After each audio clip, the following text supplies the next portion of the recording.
Recording started. Thank you very much, Brianna. Thanks, Helen. Hi, ladies. Super excited to be here with you all. Even if it is in the midst of Corona and I've been in my living room for 7.5 weeks, I'm still so excited. Woo!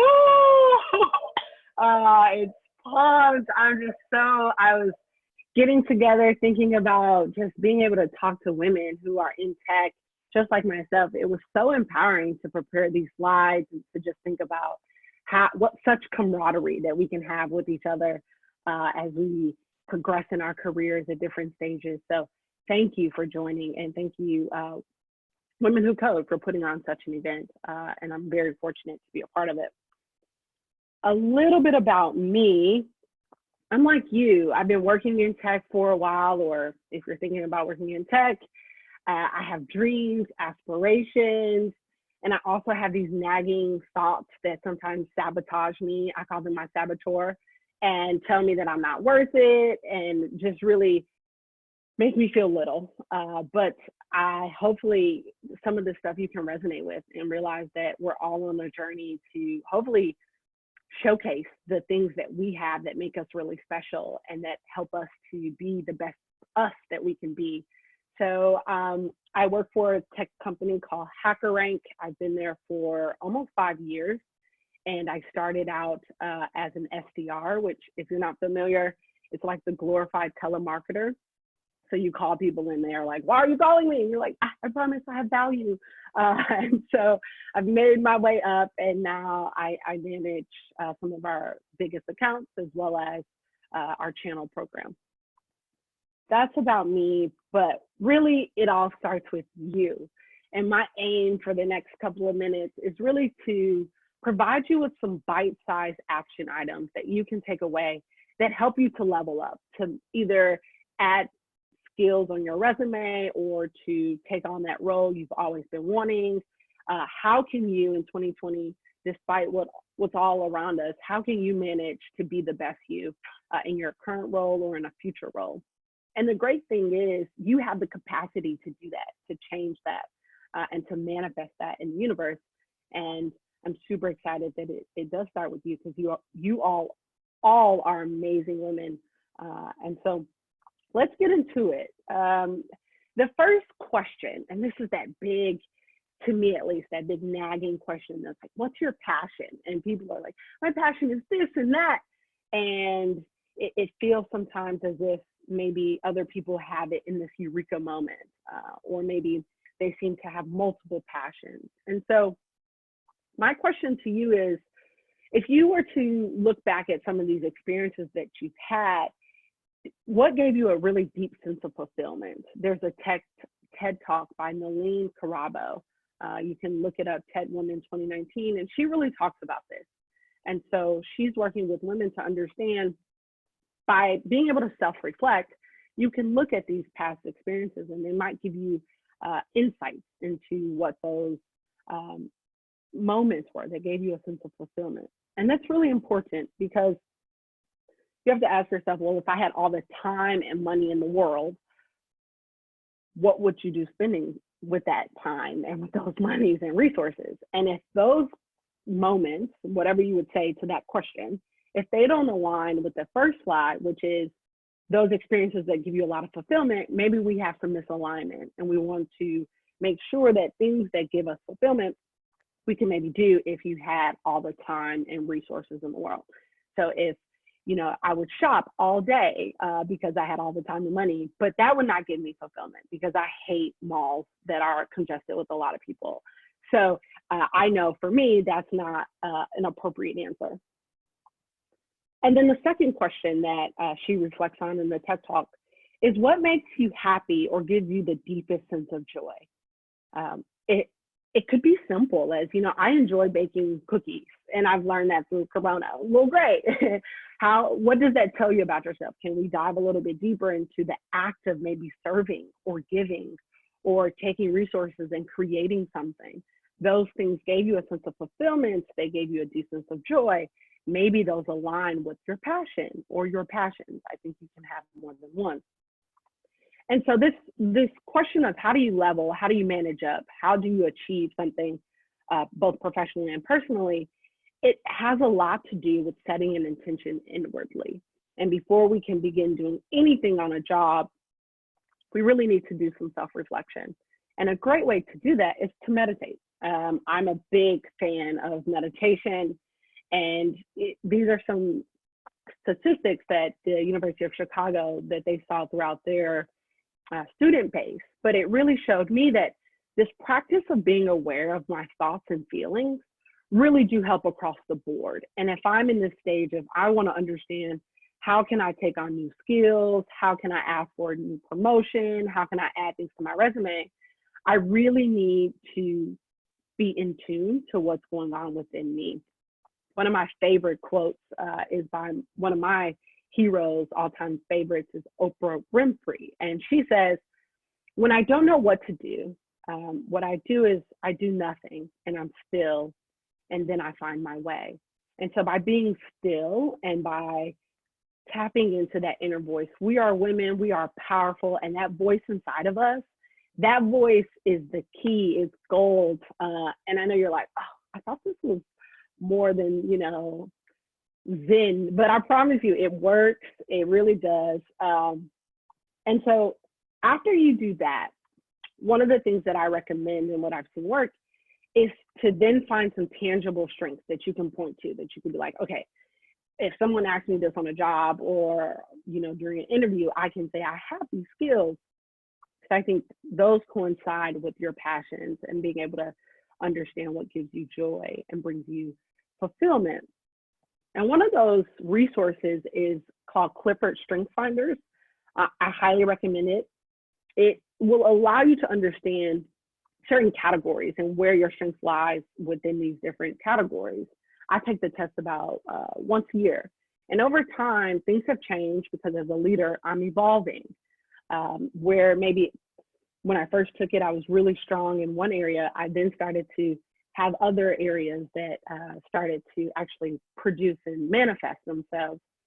And so my recommendation is to find what those skills are, those strengths that you have, and then begin to adopt them. How do you do that? Well, we can do a lot of things, and that's like the juicy part. That makes it so good.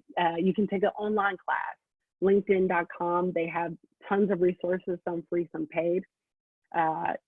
Udacity, there's Udemy, there are tons of courses online that you can take. If you want to work on your social skills, my recommendation is use your network inside of your job if you're employed.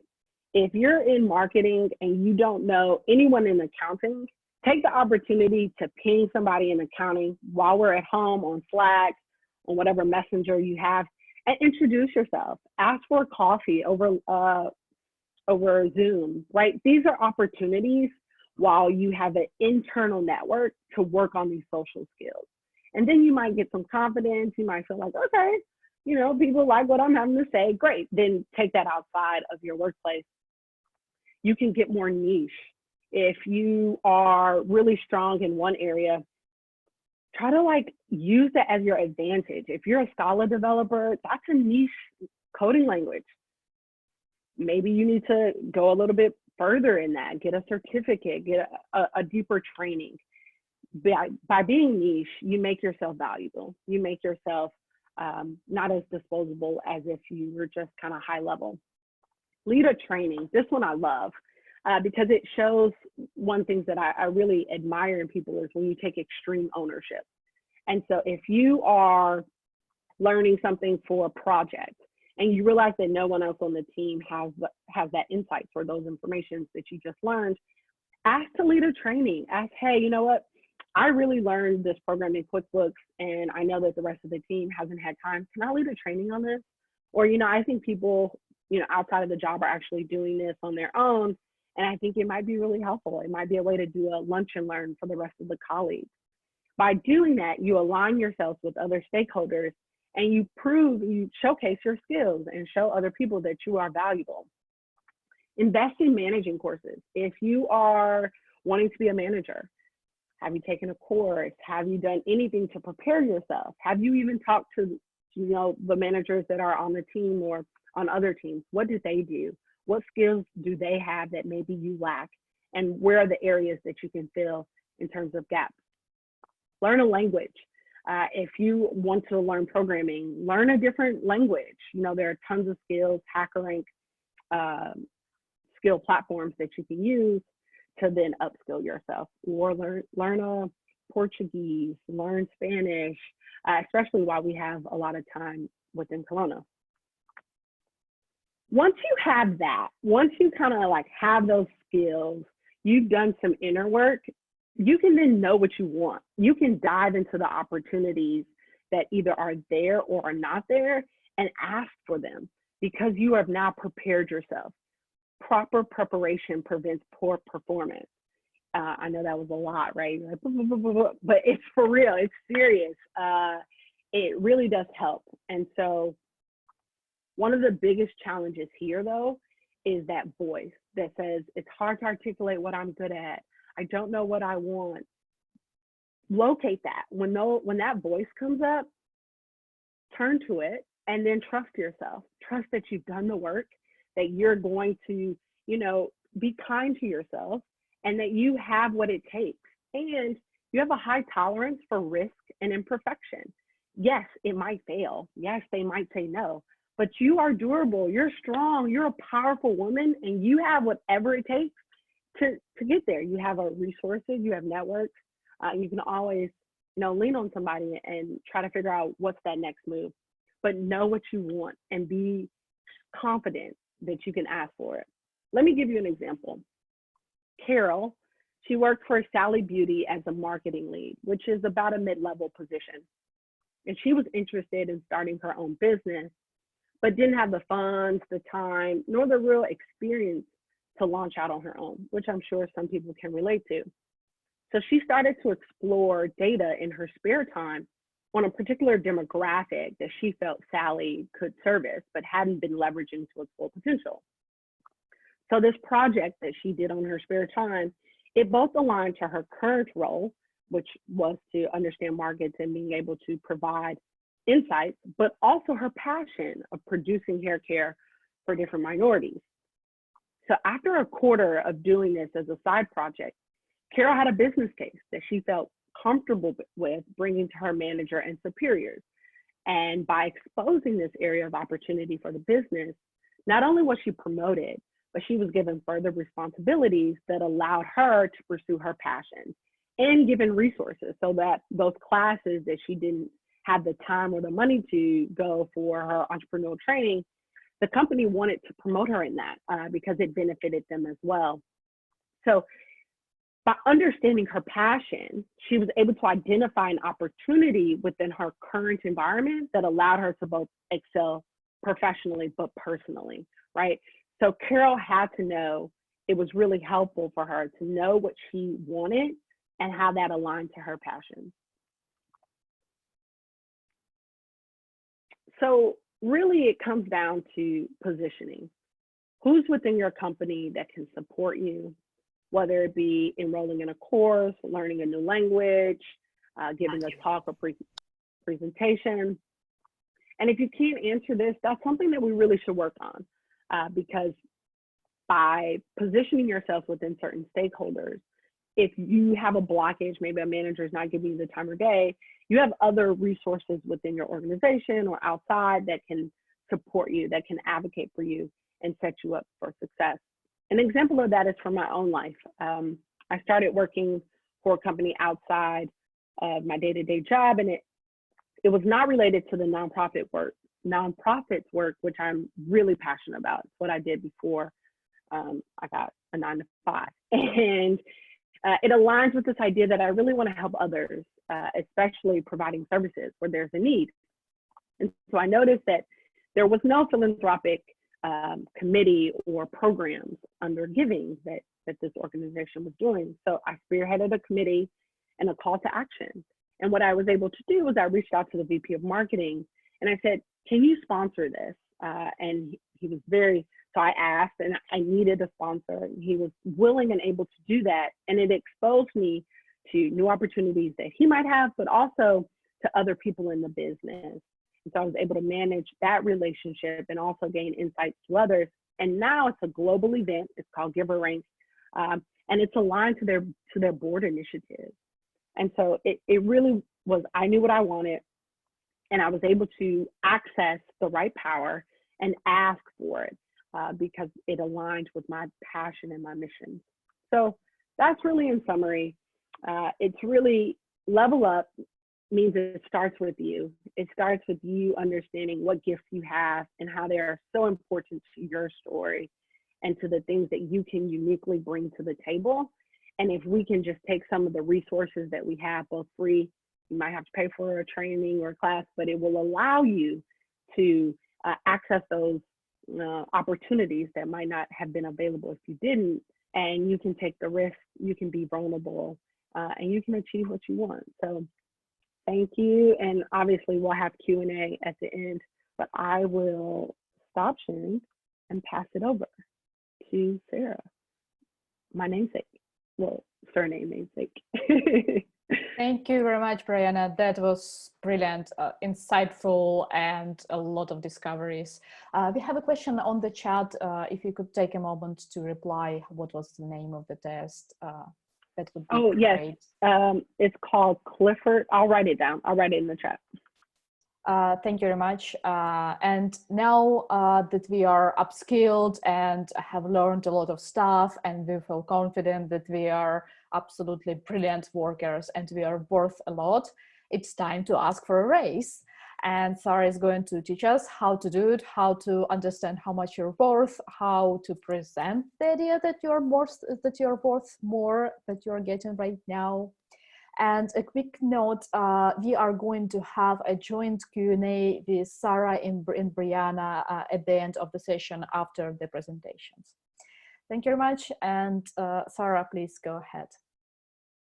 Thank you. Right, I'm now going to try and share my screen and hopefully do it with a little more finesse than I did earlier, because I was having all sorts of problems earlier with getting my screen up while I'm trying to do that and being very, very faily. Hi, my name's Sarah Carter. I am a replacement for Thea Prime, who unfortunately can't be with us today, which is a real shame. And so I'm going to be talking about, I will be talking about, if I can bring up my slides, salary negotiation, both in terms of when you're actually applying for jobs, so when you're negotiating a new role, but also some stuff around generally being able to negotiate yourself, your role, and if you're going to progress. Sorry, I am whittering because I'm trying very, very hard to share my screen and I'm having real problems. Bear with me again. I'm so sorry. Right, that's not what we want, but I do believe. We good? We got a thumbs up. Can we see everything? Excellent. So I am not the most technical person, clearly.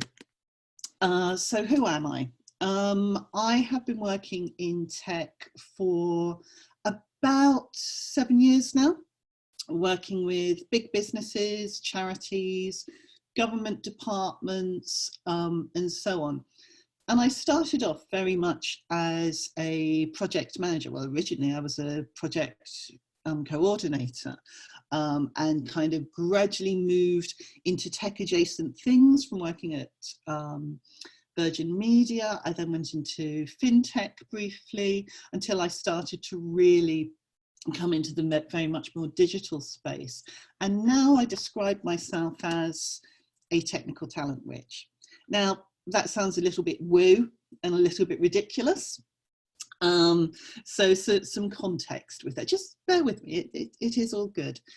When I fell into a more digital role, I was working as the web technologies manager for Comic Relief. And when Comic went through a big technology transformation, they hired a CTO. They really wanted to pull everything together, make the teams all agile. And I kind of co-signed it and suggested it, and then found I didn't have a job anymore. But what I did have was the need to recruit over 30, 40 people in the space of about 9 months. And I'm not an HR person, but I have worked with technical stuff. I've worked with the developers and stuff like that for nigh on 12 years. So I know what a good candidate looks like in a way that possibly HR people don't so much. You know, an HR person, you'll say, look for these things in the CV, and they will, but then you'll possibly get a Java developer because they thought that was the same as JavaScript, stuff like that. So I was able at Comic to just really start to look at how teams are built, how we do it well, and how we do it in a really strong way. And the talent which bit comes from being able to really see the good in CVs straight away, to work with empathy with candidates and people in roles, and to know what people need for their teams, sometimes before even they do. My last gig was at Barnardo's. Picture on the left is the 2018 digital team. Picture on the right is the digital and technology team, which had pretty much doubled the size of it. And Barnardo's was where I really started to take a keen interest on looking more closely at diverse hiring, and looking more closely at how we make our workspaces properly inclusive with a proper sense of belonging, but how we also make sure that when people join a company, from the very first, from the job description onwards, they know what the role is, who they're going to be working with, what their responsibilities are, their career path, all of those good things, so that when they get the job and they work through and then eventually they leave, which is the nature of things, they can then say on reflection, that was a fantastic experience. I really, really liked working there. I felt that I was understood and I felt that I was respected. And this is where I'm now trying to do two different things and pull up my notes for the next slide. So all of the stuff that I do is very much focused on how can we as employers be much more human-centered, you know, to look at what our teams need, what our individuals need, and how we best work to that. So talking about money is not something that we're supposed to do, especially as women. I mean, as women, we will talk and we'll chatter about things. We'll talk about shopping, we'll talk about the treats we have. But when it comes to workplace money, it's all a little uncomfortable. Because it's, you know, there's that thing of, well, it's a bit common to ask about money. That's definitely something in the UK, you know, talking about money is not something that you do necessarily. And so we're kind of uncomfortable with it, you know, and when we go into the workplace and when we want to talk about our worth and our value and how much financially we are worth, that's not a conversation that we have at any point in our lives until we get into a work environment. It's not something that they really train at school, and you're kind of expected to know what to do and to get it right first time.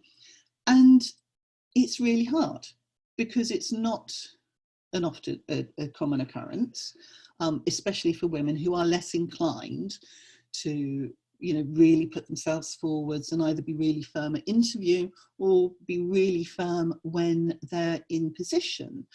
We all know of women who will take on more and more responsibility because they're exceptionally competent, but get no financial reward from it.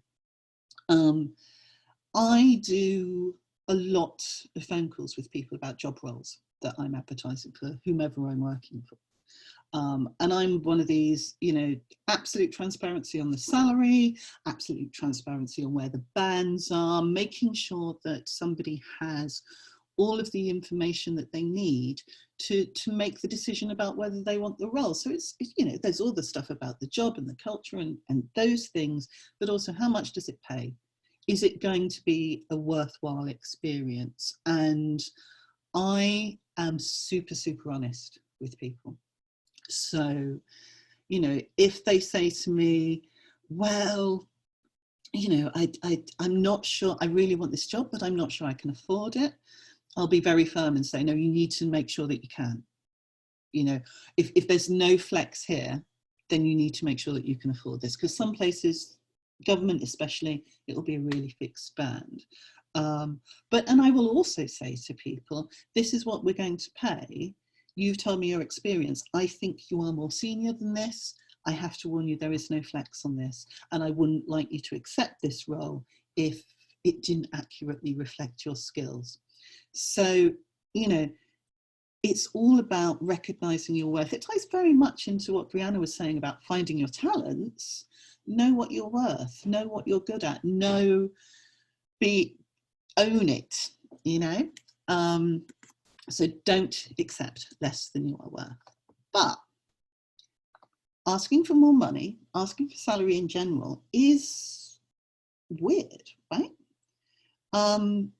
And in fact, Claire Sutcliffe, who runs She Wins, actually does workshops on how to ask for a higher salary, how to have those negotiations, because it's not an innate skill necessarily. And I've had two anecdotes, one from Thea, who was originally going to do this talk, who started off as a junior developer. She went for an interview when she was in her 20s. She was being interviewed by 5 men. She asked about salary and was really upfront about salary.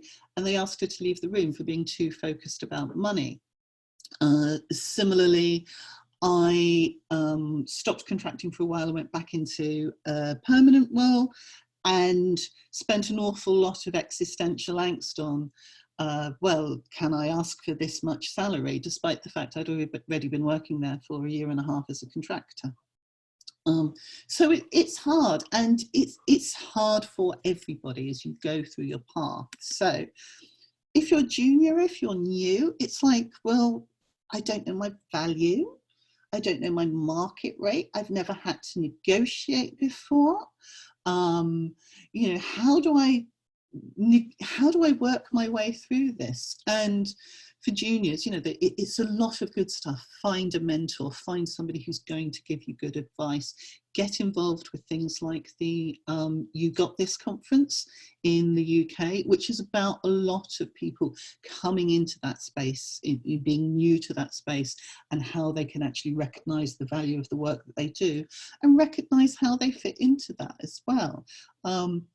You know, and what the expectations are on you. So as a junior, you need to know, what do you want from me? How am I going to progress? How am I going to grow? Because as you do that, you'll start to get a better idea of how much you've improved and whether that has some financial implication. Side note, it always should do.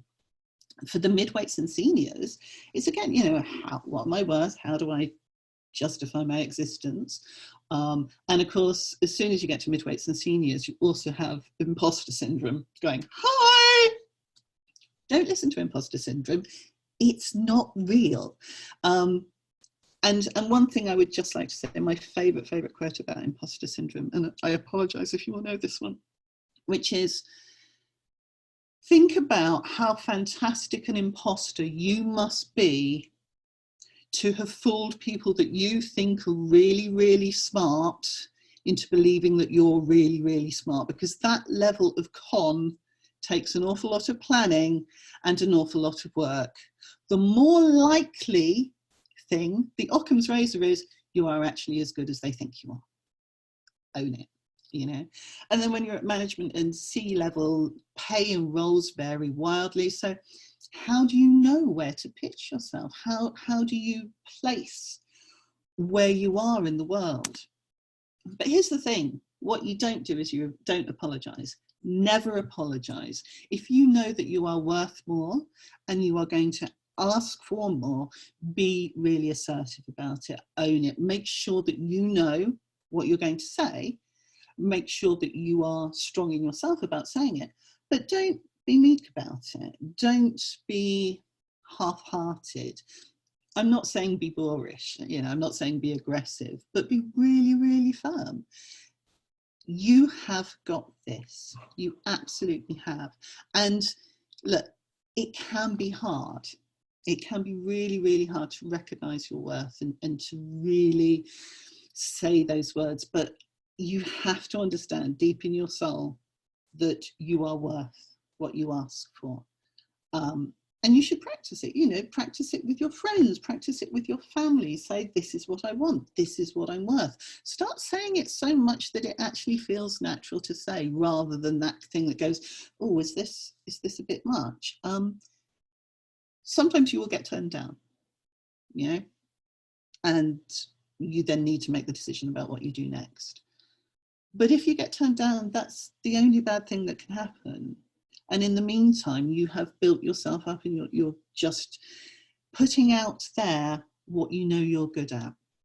And one of the other things that is really, really important in this is, especially if you are, well, because it's in both ways actually, but it might be easier almost when you're applying for a job. One of the things I tell people when I see CVs and things like that is, I don't want to know the minutiae of their jobs. I want to know the things that they did that were really phenomenal. You know, the things that changed a business model, or got more donations, or suddenly there was a massive training plan for all of the staff. All of those really good things. When you're doing your CV, those are the things that you should be talking about. Those are the things that you should be doing front and center, so that when you go for the job interview, you can go, by the way, I did all this fantastic stuff that really increases my worth, so that when you get to the salary negotiation, you can feed on that, because you already know it. It's already the things that you've been thinking about and working over in your head. If you're in a current employment situation, then it's really useful to just kind of track those successes. It can be difficult to track success. It can be difficult to track what you've learned, how you've improved, not just on a sort of like PDR basis, but just the general thing. How do you do that yourself? So as with, you know, as you're working on yourself in the way that Brianna is suggesting, it's also really worthwhile to make those lists of, these are the fantastic things I did. I now have a Trello board which has all of my daily planning on it. And at the end of it, I have nice things that people said about me on Twitter to remind myself that I'm actually quite good at this. So it's all about sort of creating that atmosphere of knowing the stuff that you're good at, knowing where you shine. So what do you do next? How do you kind of bolster yourself up for this? Well, first of all, check out the market, you know, talk to recruiters, look at job boards, look at job salary comparison sites. There are quite a few. If you Google, you'll see, and they will tell you, you know, what the minimum maximum salary is for a technical role, both in London and in the rest of the UK. You know, is there a great deal of difference? What the perm role is, what the contract role is, so you can really start to get an idea of where that fits. And having a friendly recruiter that you can talk to is really useful. But also talk to your friends, talk to your colleagues, talk to mentors, talk to people who actually know what you do and have a wide enough knowledge of the outside world to kind of go, yeah, this is where I see you. And if you have the opportunity to talk to hiring managers before you actually get into that interview process, you know, have those conversations, try and see where that fits, see where they think the skills are, you know. So how do we do this? How do we work out our self-worth? Well, we've talked about know the things that you've done that are really, really exceptional. Yeah, the stuff that is, I know all of the things that I'm good at. And then do the maths. How much do you need to live? And be really honest. No more honest than that. No, really, really honest about how much you need to live. And I'm not talking about if I go to this job and I take a pay cut of X amount, it's fine because I can eat top ramen for the next 3 years. We're not talking about that. What do you live on that gives you a good quality of life, that ensures that you and your family and all of the things that you need to protect will still be protected? And then once you've done all of that and you've done all of the maths and you've been super honest and you've accepted the fact that that's going to include a holiday and it's going to include the splurge to Sephora in Paris every now and again, once you've done all of that, add 10K to that figure. No, really, add 10K. You're going to be negotiating. It would be amazing to get the figure that you actually know you can live on with a 10K above that. Sometimes it happens. Sometimes it genuinely does happen. But it's a negotiation process. So be bold about that. And what you really need to do is think about all of the things that you want, all of the things that you need, and create a power space for yourself. Build up that image of, this is what my worth is. This is all of the things that I know I'm good at. This is the evidence I have to back it up, which either I've told you in an interview or you have seen me do. You know, these are all the things. You know, give very, very little away. Less is more in terms of communication. Be brief and to the point. You don't need to go into a big rambling discussion, and work to your advantages. You know, if this is going to be hard to do face to face, then do it by email. Vice versa, if you think it has to be face to face, if it's in time of coronavirus and it needs to be a video conference, create the footing that works best for you. Work to your advantages. Be Batman. You know, you don't need weapons. You've got everything you need. You have the skills and you have the intelligence. You can do this. And some truths for you. Some really, really absolute, honest as truths. I have never heard of anyone retracting an offer because you asked for too much, right? You may choose not to take a role if they say we can't pay that. That's one thing. But they won't say we don't want you to work here. It is very, very unlikely. Always ask for what feels a little too high. You should feel uncomfortable. A friend of mine, Sharon O'Day, who works in fintech and social and is just amazing.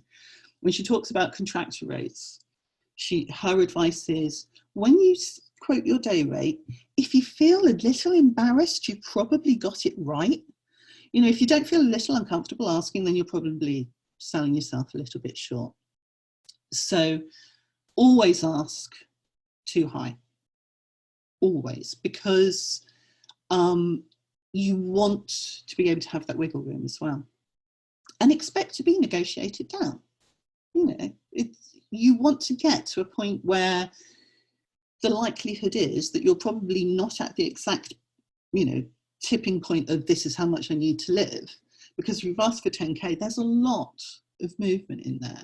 So expect to be negotiated down, but stand firm and really, really stand firm on that bottom line. You know, just be really sure. Have that bottom figure in your mind. Don't accept less.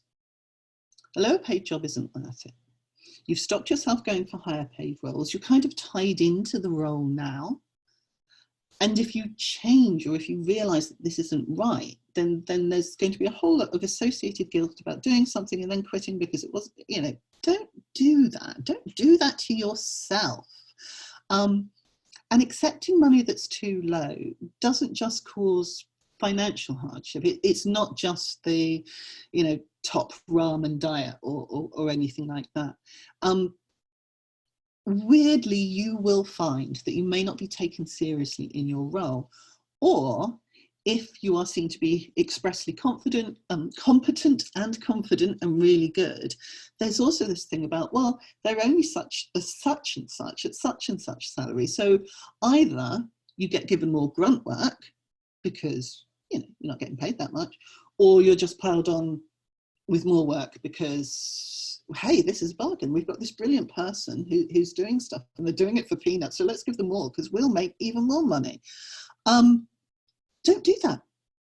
Don't do that to yourself for lots of reasons, for emotional and support reasons, and just for the rest of the people in your team as well. Own your value. And remember, you're not just asking for money for what you're going to do for the company. You're also putting a price on all of the experience that you have to date, all of those things that you said originally. I did this. This was an outcome. We changed everything. This was, you know, all of that stuff. They're not just getting a new person from scratch necessarily.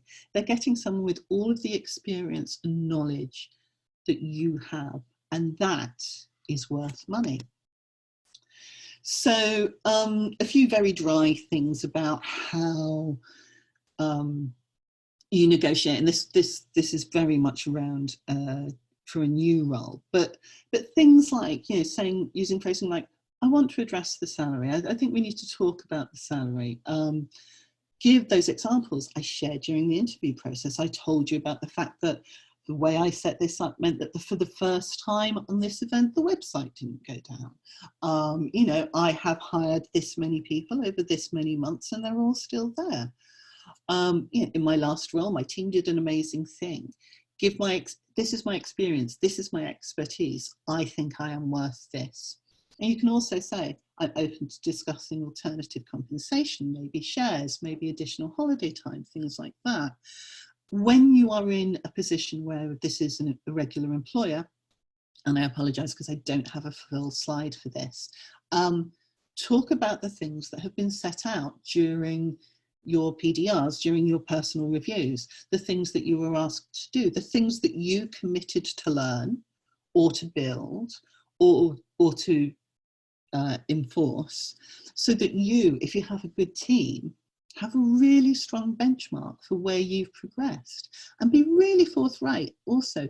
When you're negotiating a salary, when you join a company, that's great, but don't take your foot off the gas. If you know what your career path is, if you know what your trajectory is going to be and the points that you have to tick off to go to the next level, keep on that, work on that, push those things, and hold your managers accountable for the promises that they've made. My favourite quote, this is from David McQueen. David does a lot of coaching stuff and is a consultant and charges a very, very reasonable rate actually for the work that he does. But he said quite recently, people can't expect Selfridge's quality at a Primark price. Own your value and then add tax. You know, if you were rubbish, they wouldn't have hired you. They wouldn't want to hire you. They have already put the faith in you that says you are great. So own that. So a little recap and then I am done. Talking about money is hard. It's hard for everybody. That's fine. You just need to practice and get to what you want. Saying less, whether it's in voice or written, is more effective every time. Own the game, create your power space, be Batman or Batgirl or Harley. Find that point in you that makes you go, right, I'm ready for this.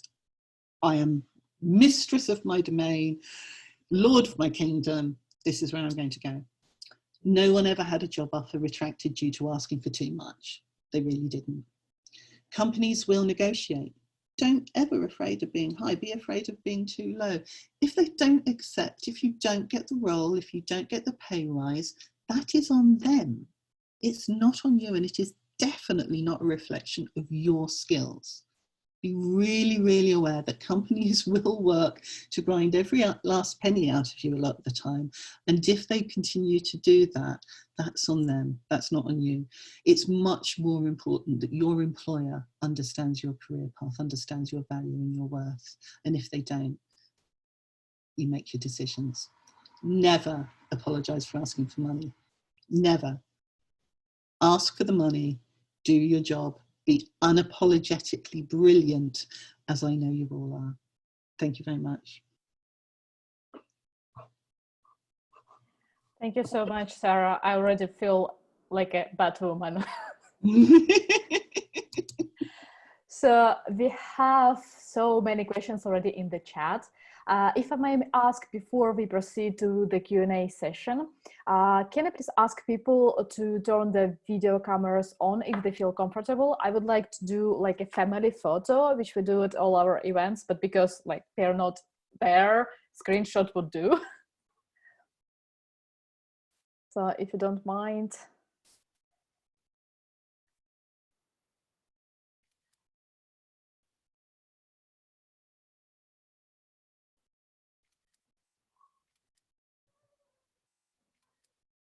Cool. Thank you so much. That's brilliant. And yeah, sense of community.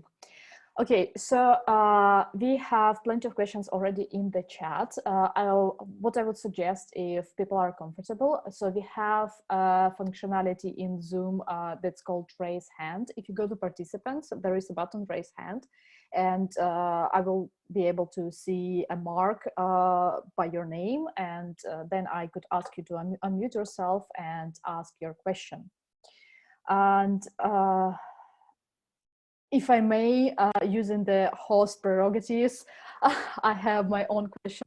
As an immigrant, it's difficult to understand how much you're worth.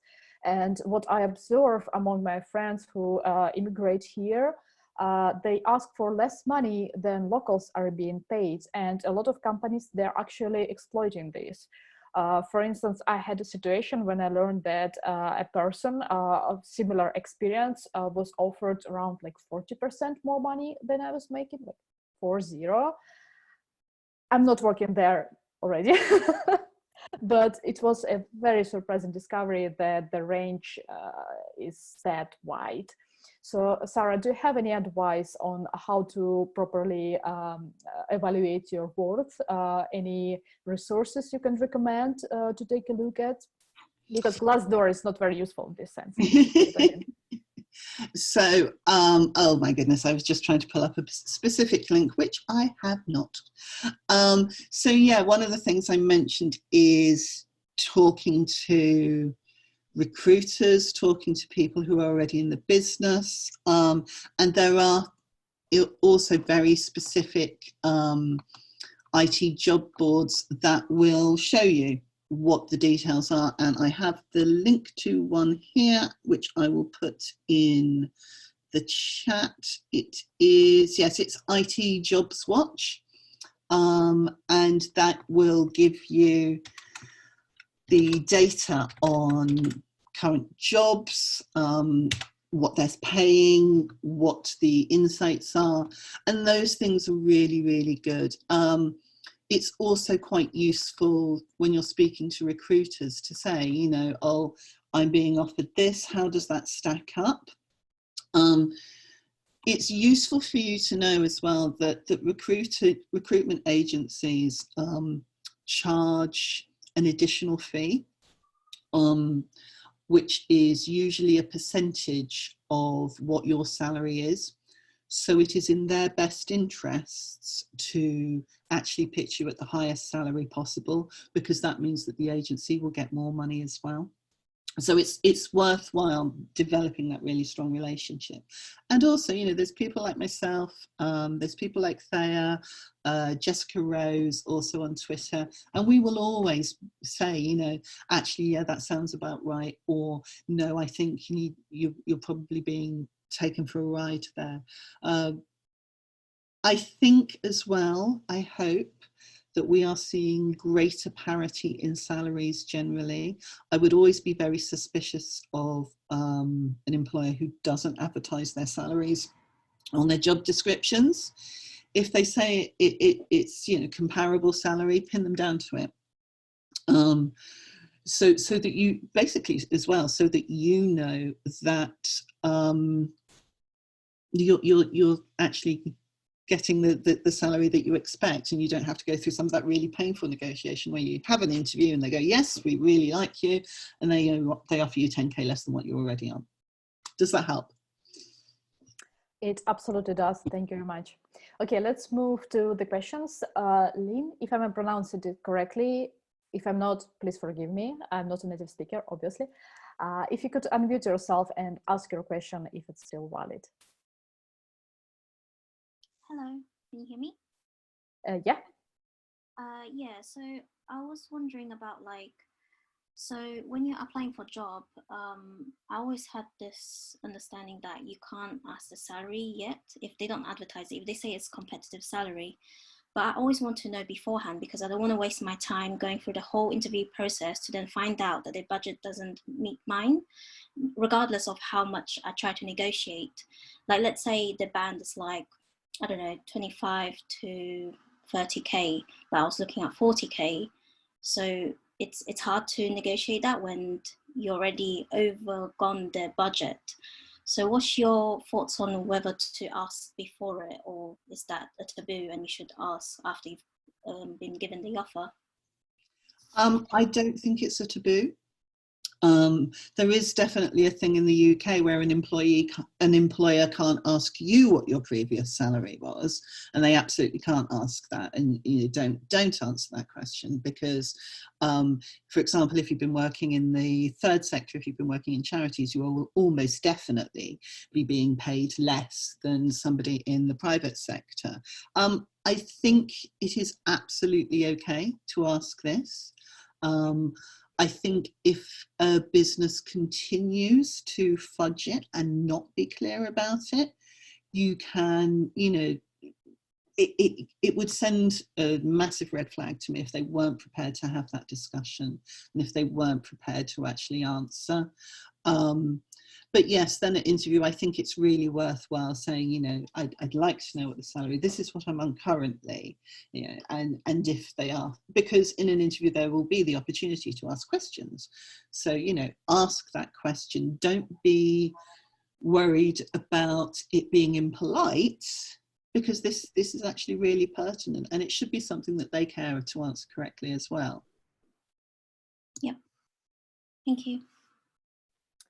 Okay, next question in our chat is from Julia Neumann. Is your question still valid? Which one? I asked many.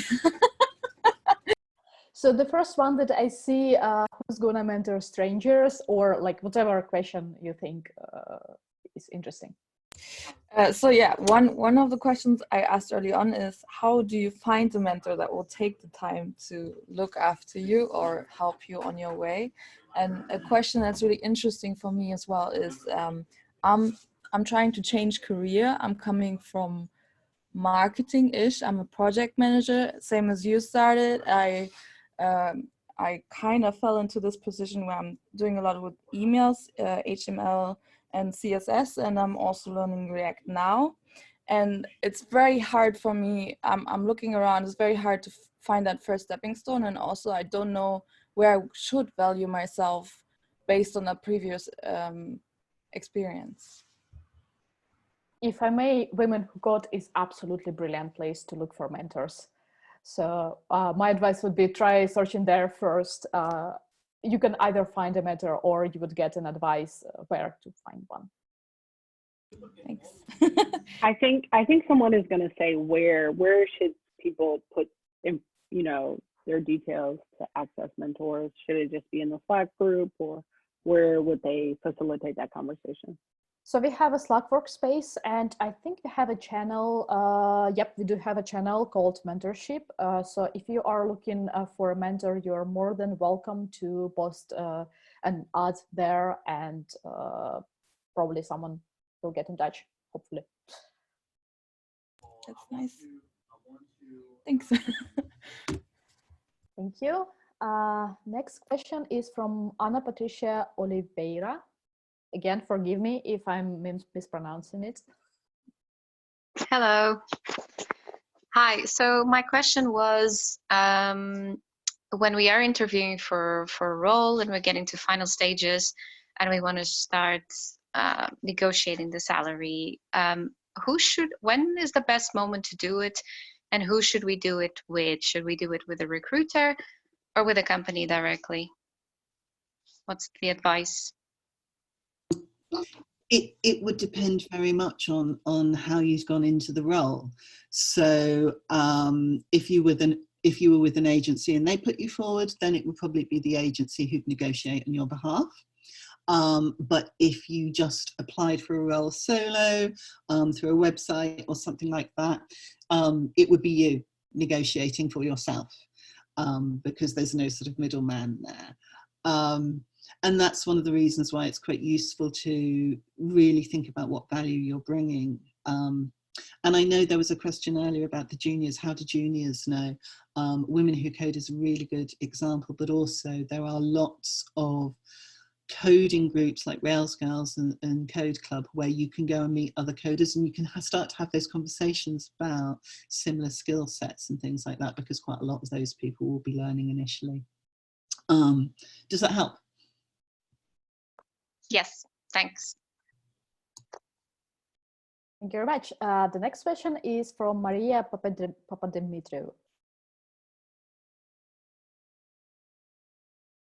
Yes, hi. I'm not sure if I raised my hand, but anyway, I had a question there. And it's, so I managed to negotiate my salary, and I managed to negotiate it quite well, but I was fortunate to be able to do that because I had multiple offers. But having been in that situation, I was faced with a very aggressive HR when I had to negotiate my salary. And the aggressive HR was pushing me to state a previous salary and quoting the fact that the company is only allowing 10% salary increase from previous salary. So it was a very daunting process at the time. My current salary was not reflecting anywhere where I wanted to be. I was also changing careers. I was also did a lot of training to boost up my career. So it wasn't even close. So I wanted to completely avoid to do that. But I don't know whether I would have managed to be able to do that having not had other offers at the time. So I don't know what you, I thought that it would be very useful to say that example because it would have been completely different if the scenario wasn't that scenario. Yeah, I'm genuinely appalled that an employer would do that.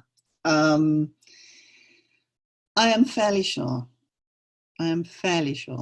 that it is entrenched in UK law that you can't actually ask a previous salary. I think it's one of the protected things in the same way that you can't ask people if they're planning to have children. I will check that and repost. Like I said, any kind of aggressive behaviour like that really would give me cause for concern as well. Because there's a really interesting thing. So I know in the US, there's very much a feeling that HR teams are there to protect the company and not to protect the individuals. I would like to think that this is not so much the case.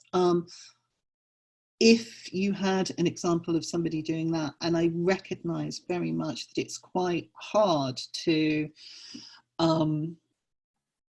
justify the salary expectation that you've got if your previous salary isn't to that level.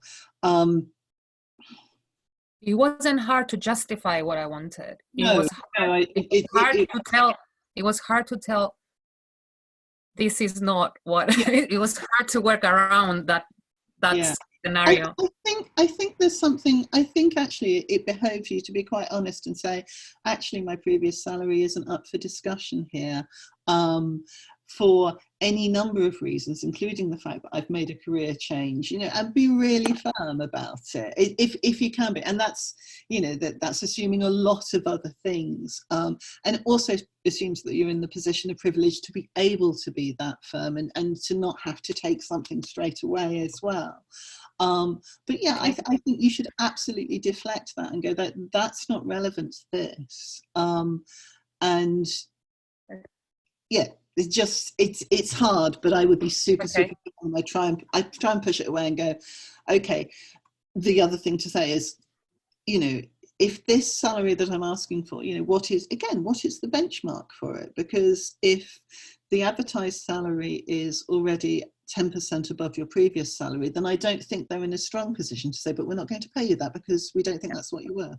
Like I said, massive red flags there to anybody who tries to negotiate in that way. Yeah, I just want to share actually what happened because I think it's interesting for other people in this call to know. I had a range, so the company was completely transparent in terms of the lowest and the highest range of the band, so I knew what they were offering beforehand.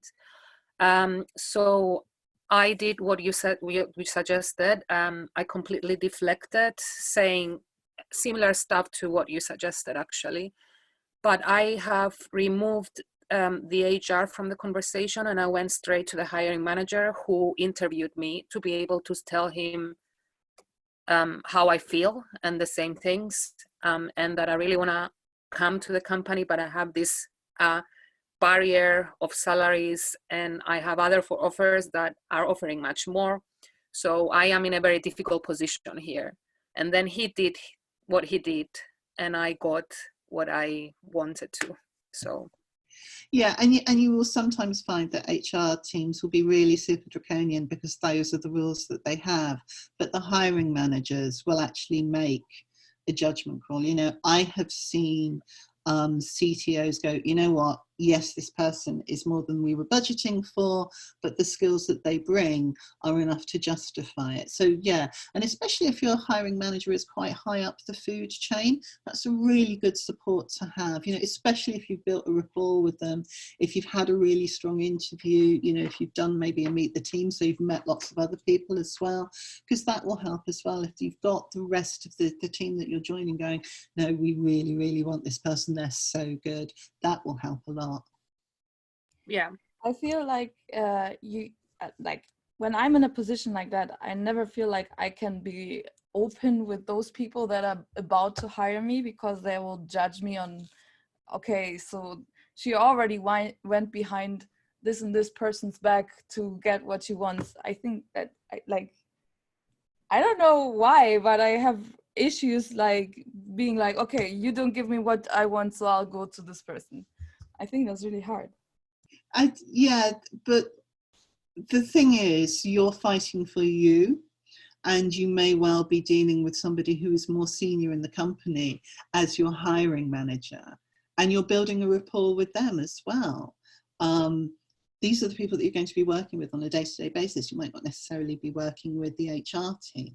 And if your employer, if your hiring manager is going, yes, we want this person, then they should continue to support you through that. You know, it's when I talk about belonging and inclusion, it's all about, we're going to do this thing, and if there are any bumps along the road, it is absolutely the employer's responsibility to sort those out and to make things easier. So if the HR team has not been terribly helpful, and it's been your direct manager who's helped to push it through, I would expect that person to continue to leverage their support. But it is hard, you know. It's I've been around a long time, so it's quite easy for me to be fairly bullshit about it and go, no, look, you've all got this. But it is hard, and it does take practice, and it does take a few sort of those uncomfortable conversations to help develop that skill, because it's not something that we do very often. That's true. Thank you very much. We had a bunch of questions in the chat about employers or recruiters asking to disclose previous salary and all of those phrases from the previous salary.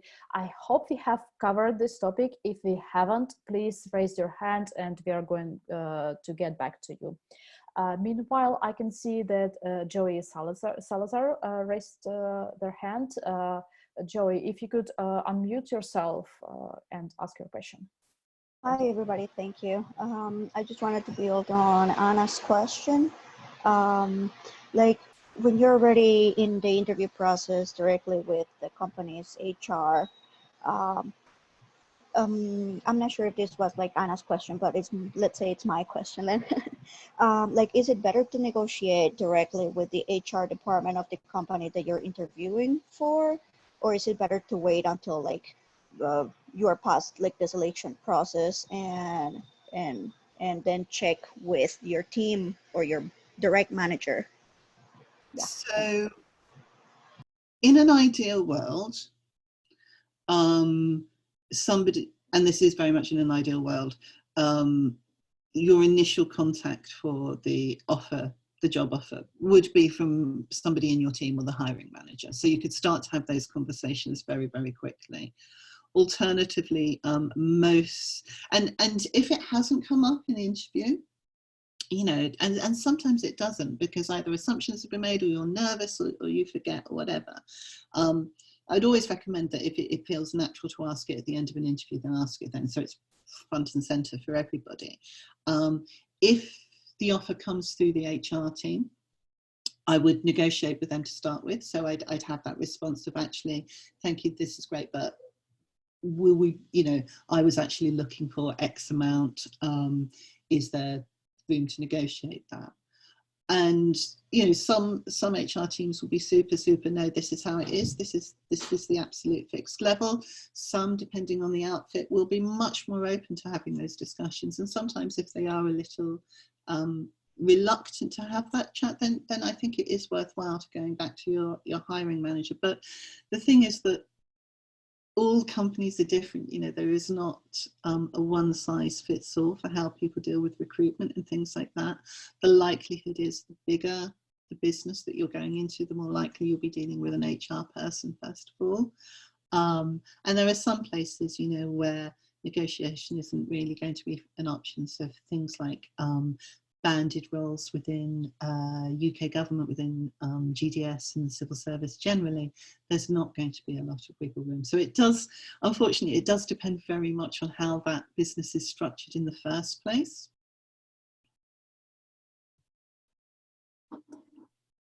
Sorry, that was the end of the sentence. Sorry. Thank you. Thank you very much. I can see that F wants to ask a question. Could you please unmute yourself and ask your question? Hello, thank you very much. Hi, Sarah, can you hear me? Yes, I can. Oh, cool. Thank you. Hi, Sarah. I'm in a bit of a weird position. I've worked in tech for over 20 years, and I've worked from, you know, web designer, front end, back end, middleware, up until technology manager, and then gone contracting, and now doing some agile work. I've reached a really weird position where I'm sort of bumping against a glass ceiling, both in terms of ethnicity and I see you shaking your head, so you're very familiar. I have a huge problem with regards to salary negotiation. So in my last role, I was being paid a certain amount per day. When I said I was going to leave, they tried to hire someone else in at £100 a day more, but couldn't. And so asked me to stay, and I asked for a certain amount in addition, and they tried to negotiate it with me, and I basically just said no and chose not to renew my contract, which also meant that I wouldn't be getting a reference from them. So what kind of advice do you have for me? Because at this point, it feels like I'm going to have to go back to development or in-house. What kind of advice do you have for me? And as a cheeky, at the end there, I see you have some jobs available. I followed you on Twitter, and I should come and work for us. Come and work for us. It is uniformly sucky that, especially in tech, we still have major issues with ethnicity and gender. And especially for Black women as well, who get tarred with all kinds of nonsense, especially if they're asking for things in an assertive and forceful fashion. And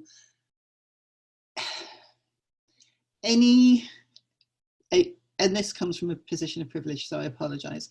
Any business who treats you that badly, you shouldn't work for. Sorry, I'm just going to be very, very blunt here.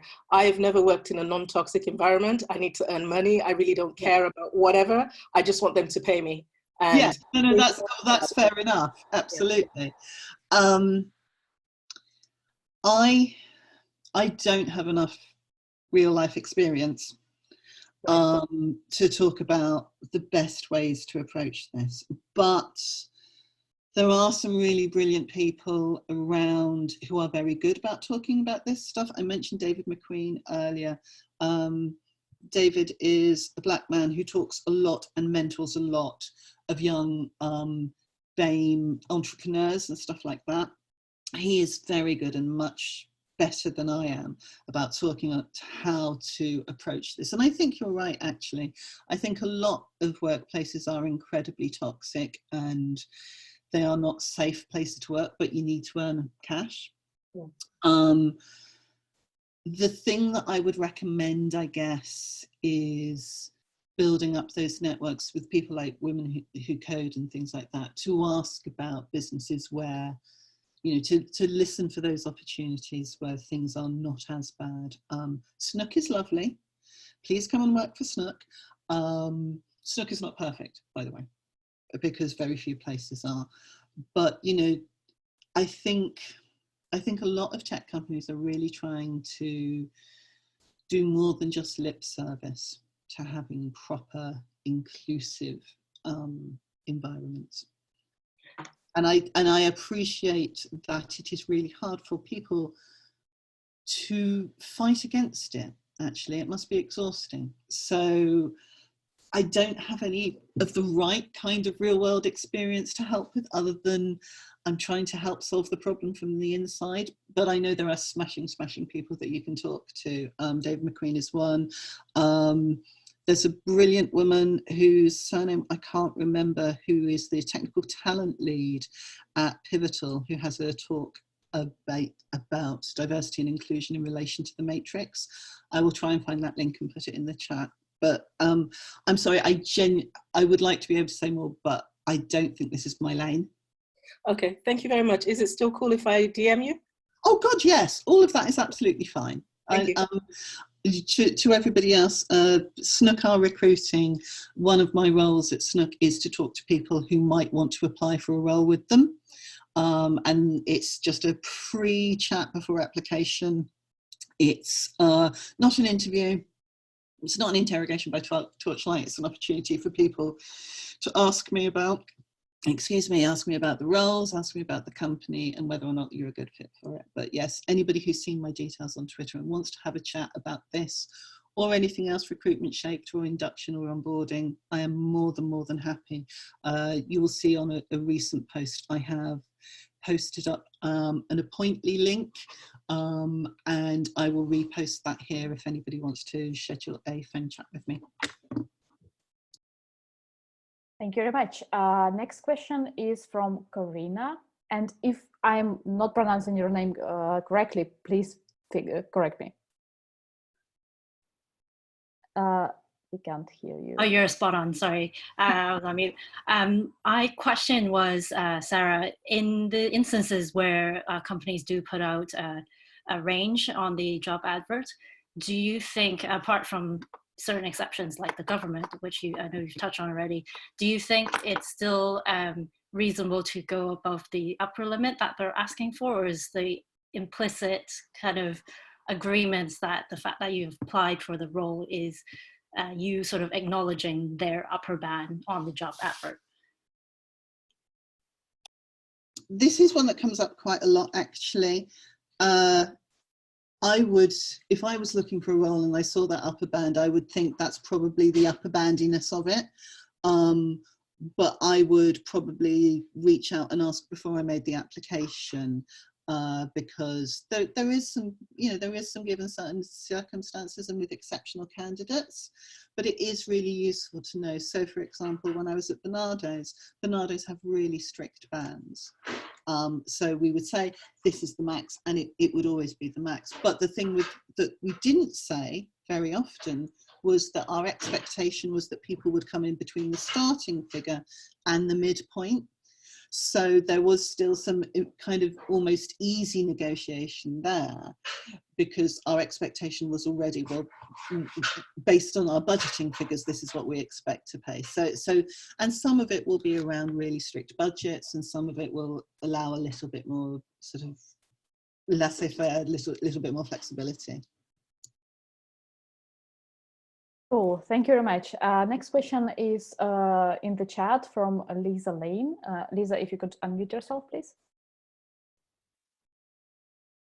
Hello. Right, so I've just got a general question. Right, so when you get to senior management, right, the salaries on those websites, comparison sites, I don't believe they're actually accurate. Would you agree with that? So when because like, for instance, if you look at, say, Glassdoor, they have an average salary for, say, head of business intelligence at 64k a year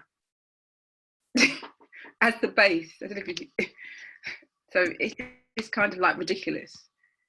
There are, Glassdoor is a bit weird, yes. Yeah, yeah. But even with the others, I think Yeah, I mean, it's actually one of the things I found quite useful was when I was talking to agencies, I would sometimes ask them, you know, what's the usual that you would expect for someone to see, for someone to benchmark. And sometimes it is very much just a question of actually looking at the ads and doing that comparison.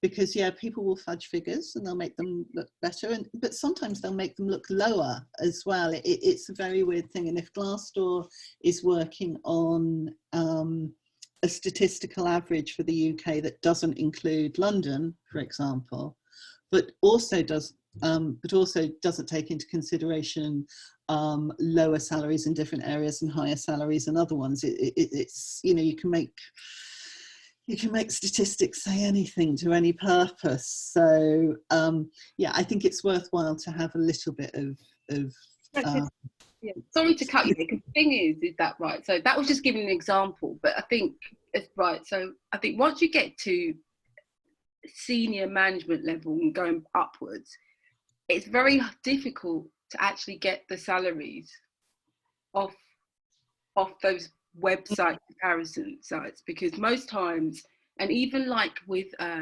government positions, and they get to a certain grade, they negotiate on the salaries. So even though what they advertise, as you know, is not necessarily what people get offered.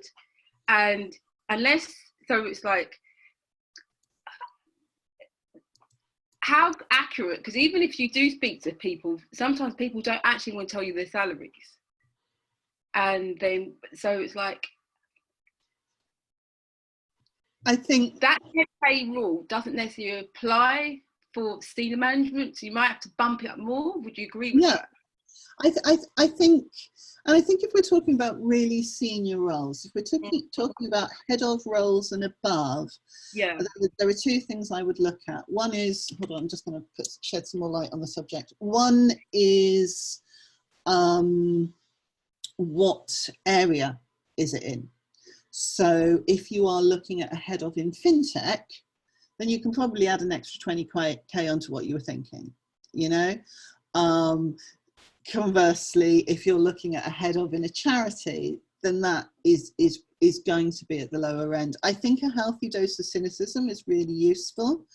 And I also think that and again, talking about women who code, having these conversations with other women, other people in the industry already. Ada's list is also really good for supporting women in tech generally, and they're really good on roles and salaries and stuff like that. And they are very, very, very good, last time I checked, on paying people for their work as well and being supportive in that. So I use salary comparison sites from time to time. They are considered a benchmark, but I think, yes, there is also the additional thing of which field are you looking at, because they will vary hugely. Okay, cool, thank you. Thank you. Thank you very much. Do we have any more questions? Have I missed anyone? Okay, it seems we do not have any more questions and we are right on time. I wanted to thank again everyone for joining us today, and Sarah and Brianna for sharing their wisdom. That has been absolutely brilliant. And yeah, I don't know about others, but I learned a lot.